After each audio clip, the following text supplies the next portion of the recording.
He walked for hundreds of miles on foot, dodging the law, just for a chance to see her again. She was left alone on a farm, with no idea how to survive, but she didn't give up. They weren't special, just two ordinary people who were willing to give everything for each other.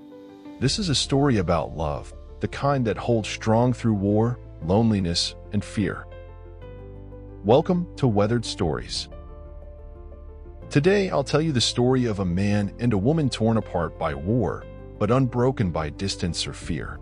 A journey through blood, loneliness, and dusty roads, all for one thing: to be together again. Will Jack reach her before someone else gets to him first?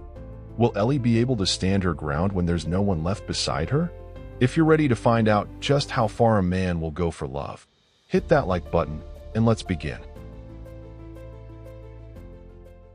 The air was thick with gunpowder, like a heavy gray fog. The ground shook with every shot. Screams, gunfire, metal clashing. It all blended into a deafening roar.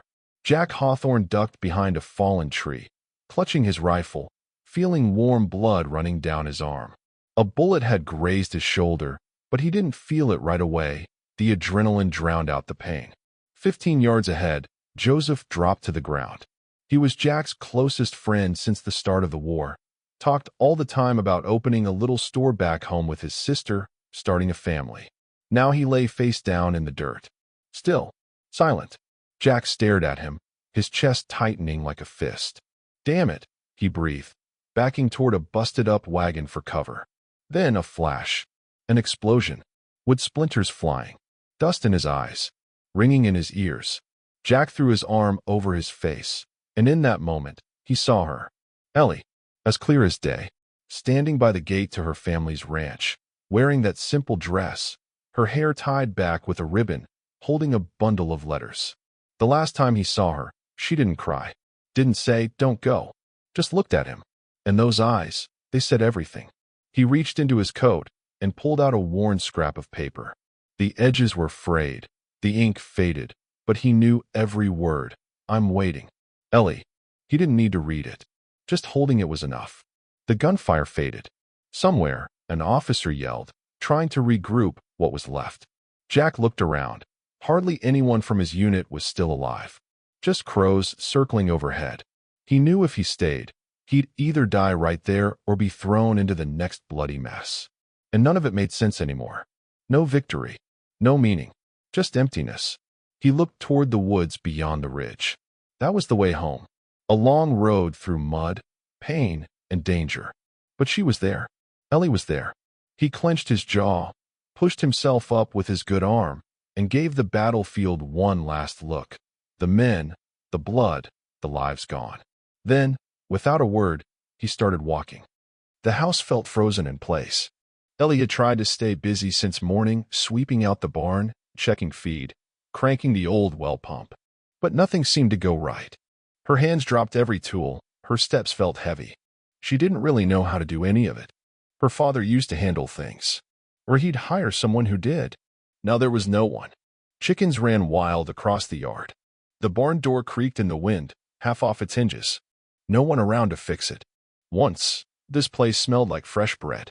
The stove always warm, her father's voice reading scripture by the window every morning. Now, just silence. The kind that makes it hard to breathe.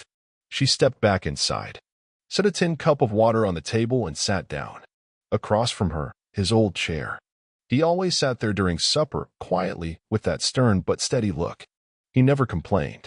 And he never taught her how to run the farm, said it wasn't a woman's work. But now, it was all hers. Ellie picked up the Bible still lying open on the table, but her eyes drifted right past the words. Tears welled up, but she didn't let them fall. Not now. Not in front of the land. Not in front of this house. Not in front of herself. All she had left was faith.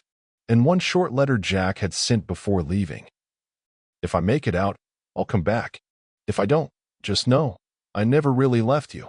She stood up slowly, took the bucket, and walked out toward the well. The night was cold. Jack moved low through a shallow valley, crouching at every noise. The moon was too bright, like it was trying to expose him. Behind him, barking dogs and the distant shouts of a patrol. They were hunting deserters. They were hunting him. His shoulder throbbed with pain. His fingers were numb, the bandage soaked through again. But he couldn't stop. He knew if they caught him, there was no going back. Not to the war, and not to her. Just before sunrise, he reached a narrow creek and collapsed beside a fallen tree. He couldn't go another step. He lay still, trying to quiet his breathing. Then a sound. Soft. A shuffle in the brush. He lifted his head. On the far side of the clearing sat an old man by a campfire. Thin, white-bearded, worn-out hat pulled low. A kettle bubbled over the flames. "Come on over, if you're alive," the man said without turning. "Don't care who you are. You look like you've had it rough." Jack eased forward and sat. The old man handed him a chunk of cornbread and a tin mug filled with hot water.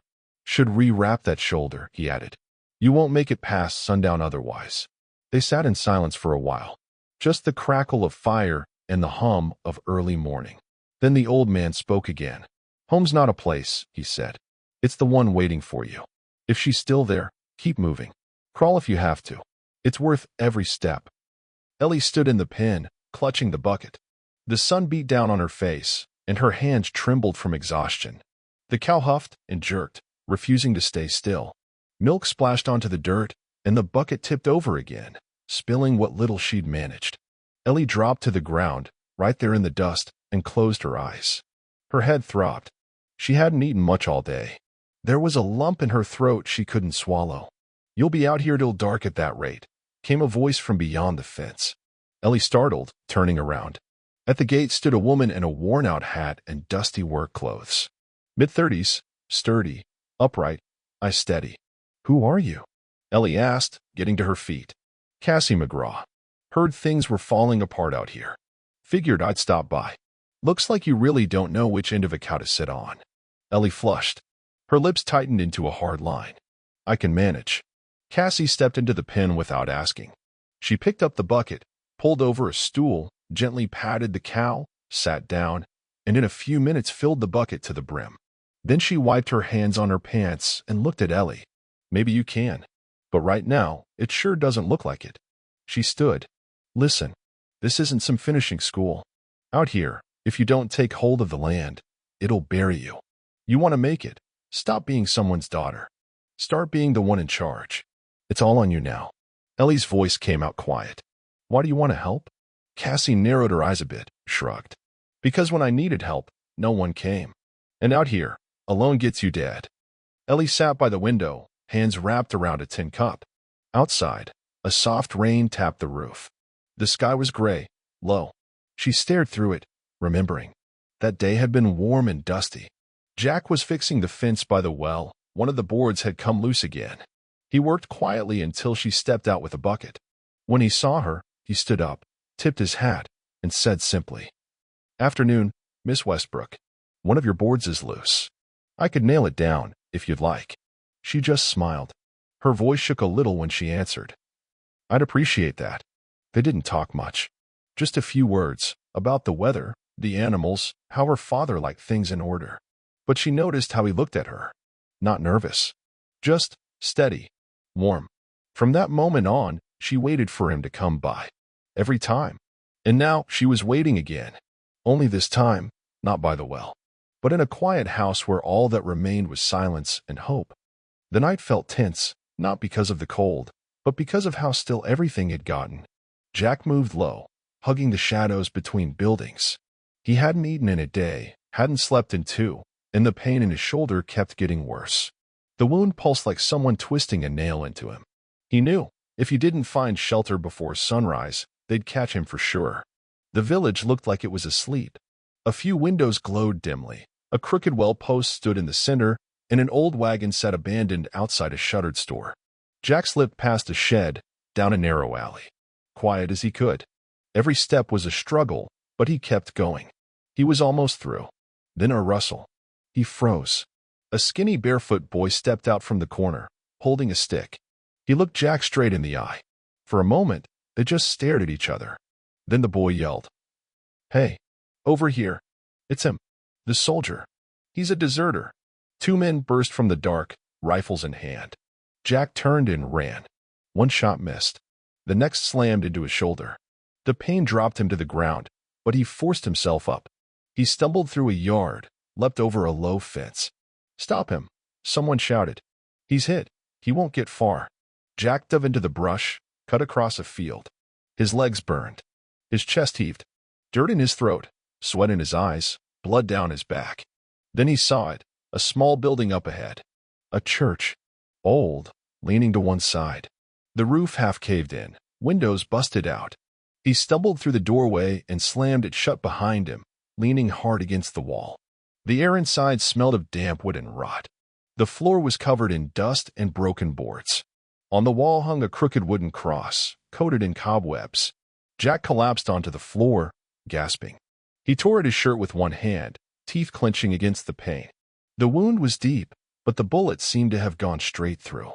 He tied it off as best he could, using what scraps he had left. Blood kept coming, but not like before. He leaned back against the wall and closed his eyes. "Home," he whispered. "Just let me get there," to her. His legs were shaking, head spinning. But he knew, as long as his heart kept beating, he'd keep going, even if he had to crawl, because somewhere out there, Ellie was waiting. The fire crackled, throwing soft orange light across their faces.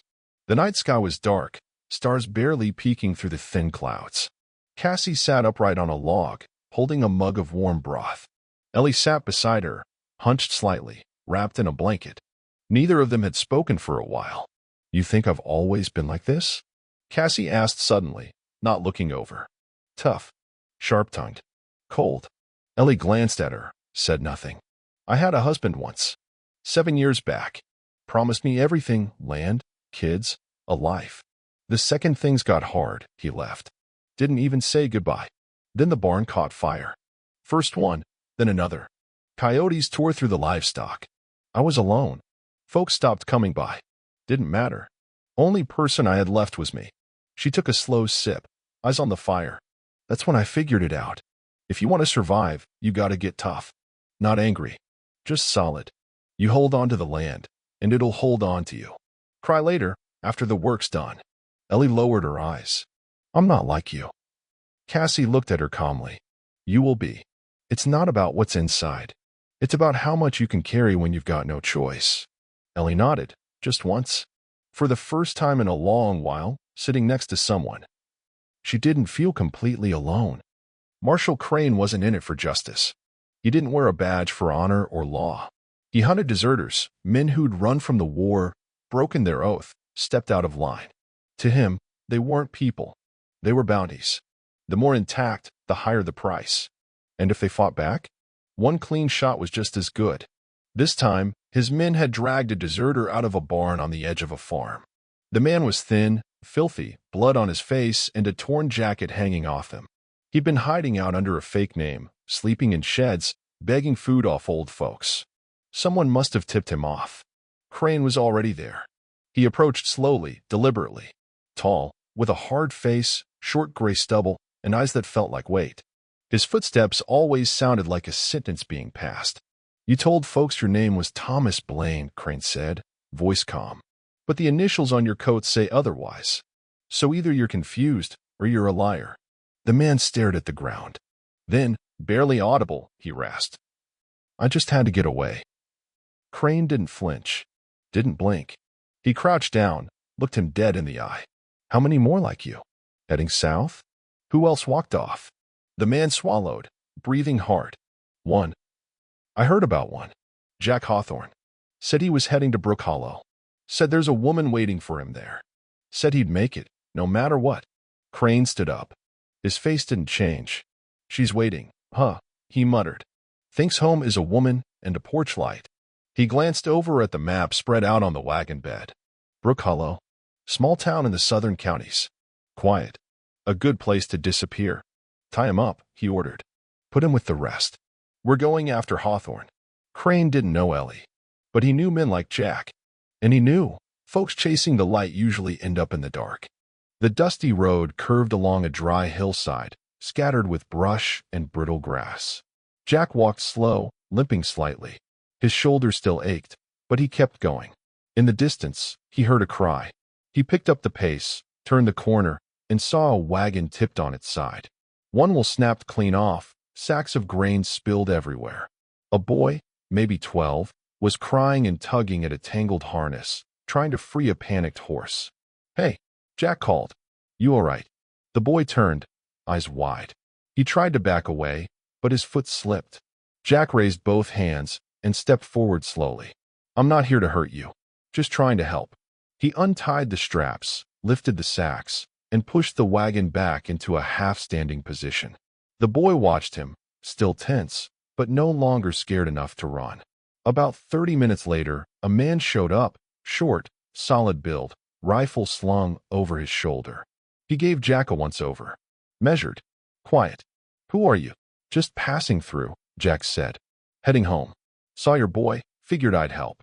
The man didn't answer right away, just gave a slow nod. "Come on in. We'll get you fed." Dinner was corn and beans. Simple, hot. Jack ate without a word, grateful. "You one of the ones who left the army?" the man finally asked. "I am." "You kill anyone?" "I wasn't looking for that. I'm just trying to get home." To her. The man stared at him for a long moment. Then he stood, went to the barn, and returned with a worn but sturdy horse. "You'll get there quicker on this one. Stay off the main roads. They catch guys like you easy." Jack looked at the horse, then up at the man. For the first time in a long while, he managed a faint smile. "Thank you. I won't forget it." The midday sun burned hot over the dry earth. Dust hung in the air, and everything felt stretched thin, like a wire ready to snap. Ellie and Cassie were fixing the fence out back when they heard hoofs. 3 riders came up slow and steady, stopping near the porch. One of them, stocky, broad-faced, with a heavy mustache, didn't bother waiting for an invitation. He got off his horse and marched straight up to the steps. "Where's Pastor Westbrook?" he called out. Ellie straightened up, wiping her hands. He passed. "So you're the one left in charge? Good. Listen up. Your daddy owed us roof repairs, feed, grain, and he never paid. Now he's gone, and someone's got to make it right. We'll take payment however we can. Livestock, land, we're open to options." Cassie stepped forward, calm as ever, eyes hard. "There's nothing here that belongs to you. You can turn around and ride out." The man laughed, spat in the dirt. "Women with tempers, that's always fun. But I came here being polite. Tomorrow, I'll be back with paperwork. We're friends. Your call." He whistled, and the other 2 turned their horses around. The 3 of them rode off, leaving dust in their wake. Ellie stood still, lips pressed tight, hands trembling just slightly. "They're coming back," she said. Cassie nodded. "They are. But now you gotta decide, Ellie. Are you the kind that lets the world take everything from her without a fight? Or the kind that stands her ground, no matter what?" Ellie looked up. The fear was gone from her face. What replaced it was quiet, steady fire. "I won't give them 1 inch of this land. Not the cattle. Not the house. This is all I've got." Cassie gave a small nod, a hint of a smile. "Now you're talking like someone who owns the place." The dirt road cut through a patch of pine trees, sparse and dry. The sun was getting low, shadows growing long across the trail. Jack rode slow. The horse was tired. So was he. Then, up ahead, something dark caught his eye, hanging from a lone tree by the side of the road. He rode closer and stopped. A man, swinging from a rope, boots still, uniform torn. A nail held a crumpled note to his chest. "Didn't make it home." Jack dismounted. He didn't move for a long time. The wind played with the paper. The rope creaked softly with every breeze. Jack didn't know who the man was, but he knew why he'd left. He knew who he'd been trying to get to. His fists clenched, his jaw set. It wasn't fear, not anger, just a weight, cold and heavy in his chest. "I'm gonna make it," he said, quiet, like a promise to the wind. "I told her I would." And he walked on, faster this time. Jack stepped into the tavern just before sundown. He was worn out, dusty, hat pulled low over his brow. A few folks sat at the bar. Another pair kept quiet in the back corner. Jack walked up to the counter and asked for water. No liquor, he needed his head clear. The bartender glanced at the bandage on his shoulder, but didn't say a word. Jack took his drink and sat near the door, eyes down, quiet. Then the door creaked open. He didn't turn at first, but the sound of boots on wood, slow, heavy, sure, made something shift inside him. When Jack looked up, he saw a tall man in a black coat, walking like a man with no reason to run. eyes sharp, face set like stone. That was him. Crane. The marshal scanned the room. One by one, his gaze passed over everyone until it landed on Jack. For a brief second, something that might have been a smile crossed his face. But he didn't call him out. Didn't draw his weapon. Just ordered a drink and sat at the table next to his. Long road, Crane said after a moment. You look tired. Jack didn't answer. That arm, it's been shot for a while. Hurts worse at night, doesn't it? His voice was low, not threatening. More like a doctor reading a chart he's seen 100 times. I've seen a lot of men like you, Crane went on. Running. One's chasing a woman. Another, kids. Some just can't kill anymore. You know what they all have in common? He turned his head slightly toward Jack. They all think they're gonna make it. That someone's waiting. Jack looked him in the eye. Steady. Someone is. Crane gave a dry chuckle. Maybe. You know, I could take you in right now. Should've, probably. But I'm tired. I saw a man strung up today, looked like your kind. He didn't make it. Know why you're not swinging yet? He leaned in, voice quiet as gravel. Because I want to see if you do. Then he stood, drank the last of his cup, and gave a nod. Go ahead. Walk out. But know this. I'll be behind you. Not because you're special. Just because you're next. Jack stood slowly. Didn't say a word. He stepped past the tables, calm and steady, and pushed out into the night. Fog rolled low over the road like a blanket of ghosts. Crane didn't move. He watched the door for a while, then looked at the bartender. He's not gonna make it, he muttered. And if he does, maybe I'll finally believe love's more than just a word. Fall had settled in. The wind was colder now, nights stretching longer each day. Ellie got up before the sun, always did. She cleaned out the barn first, hauled old straw, scrubbed the floor, patched the shelves. Then she stacked wood in neat rows along the side of the house. Every task had purpose. Her arms ached, but they didn't shake anymore. Cassie didn't tell her what to do now. She just worked beside her quiet, steady. Ellie had learned how to milk a cow, how to cut rope with one hand, how to stretch wire across a fence. She didn't check the road every hour like before. She just kept going. Late at night, by the glow of a single lamp, she opened her journal. She didn't write often, only when it felt right. Finished stacking firewood today. Should stay warm come winter. Cassie says I run this place now. I'm just doing what needs doing. But if you're still out there, I'm waiting. She set the pencil down, looked out the window. Nothing but black beyond the glass. But her chest wasn't empty anymore. It was calm. He might make it. He might not. But she'd be waiting. Either way. The pass came out of nowhere, a steep, narrow path winding through scrubby rock. Down below, Jack could see the hills of Brook Hollow County. He stopped just for a moment, catching his breath. The horse was gone. He'd let her go back at the tree line, knowing the climb ahead was too rough. There wasn't far left now. He was almost there. Then, the crunch of gravel behind him.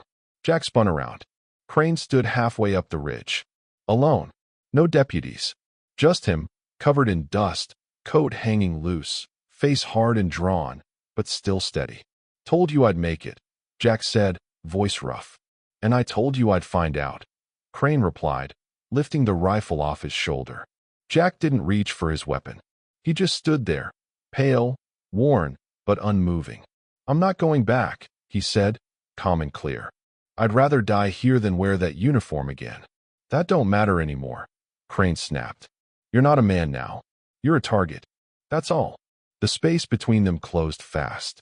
The rifle clattered away, fists took over. The fight was brutal. Jack, weak and bleeding, swung like a man who had nothing left to lose. Crane hit with precision, trained, ruthless. Jack fell more than once. But every time, he got back up. Then, one hit landed square. Jack's fist cracked against Crane's jaw. The marshal stumbled, lost his footing, fell hard against the rocks, slid partway down the ridge. He didn't move. Jack stood over him, panting, blood streaking down his face. His shoulder burned, shirt soaked, muscles trembling. But he was alive. And the road ahead, open. He turned, looked out over the hills. There it was, the path to Brook Hollow. Just a few miles more. But each step felt like dragging his whole body uphill through fire. He fell, got back up, took another step. I'm coming, he whispered. Almost there. And he kept going. Through the pain. through everything. Morning came quiet. The air was cool, full of damp earth and fading smoke from last night's fire. A thin mist clung to the fields. The sun was barely rising above the hilltops. Ellie stepped onto the porch, wrapped in an old wool shawl, arms hugging her sides. She was headed to the barn, like always, to check on the animals, sort the feed. Same as every other day. But something was different. She paused at the top step. Out near the fence line, a figure stood. One man. Thin. Shoulders slumped. He walked slow, like every step cost him something. At first, she couldn't believe it. She froze. Then took one step forward. Then another. Her heart slammed like a hammer in her chest. He came closer. His face was windburned, eyes sunken, beard untrimmed. Shirt torn, body swaying from exhaustion. But he was alive. Fully, unmistakably alive. "Jack?" she whispered, not daring to hope. He nodded. The edge of a smile tugged at his mouth. "I came back," he said, just that. Ellie walked to him. No rush. No tears. No big words. He opened his arms, and she stepped into them. They stood there, foreheads touching. No drama. Just together. He was trembling. She felt it. Held him tighter, like she could pass every ounce of warmth from the house, the land, the life she'd kept waiting for him. "I knew," she whispered. "I just knew you'd come." He didn't answer. Just closed his eyes. The fear could rest now. He was home. A few weeks had passed. Fall gave way to early winter, but the sun still lingered in the sky. The days were short, the air crisp, but on that small patch of land, life had found a steady rhythm again. Jack worked the fence, plank by plank. He wasn't fully healed, but he moved with quiet purpose. This was the land he'd only known through Ellie's letters. Now, it was something real beneath his hands. Ellie was out early, feeding the hens, stacking feed sacks against the barn wall. Cassie was there too, chopping dry corn stalks. She'd stayed on, just like she promised, to help them make it through the winter. When the men came back for the dead, they found Ellie on the porch with a rifle and Cassie by the gate with an axe. No shots were fired, but the message was clear. Cassie had said, plain as day, "If you take one more step, you don't leave this place." They rode off. Never came back. Since then, things had settled. People in the area started looking at Ellie differently, not as the pastor's daughter, but as a woman who stood her ground. A woman who kept what was hers. Jack never talked much about what happened. Didn't need to. And no one came looking. Maybe Crane understood that Jack made it for a reason. Or maybe he just let him go. That afternoon, a wagon came up the road. A family, man, woman, 2 tired kids in worn-out clothes. They pulled up near the fence and waved. "Afternoon," the man called. "We're from back east. Looking for a place to settle. We work hard. Wondered if y'all might need a hand." Ellie glanced at Jack, then at Cassie. Both gave a small nod. She smiled, warm and steady. "Maybe we do. Come on in." Life didn't get easy, but it kept going with hope in it now. Hope, and something to build on. If this story touched your heart, go ahead and like the video and hit subscribe. It helps me keep bringing you more stories like this. Stories about people, love, and the quiet strength of doing what's right. Thanks for spending this time with me. See you next time, out here on the border of love, grit, and dust.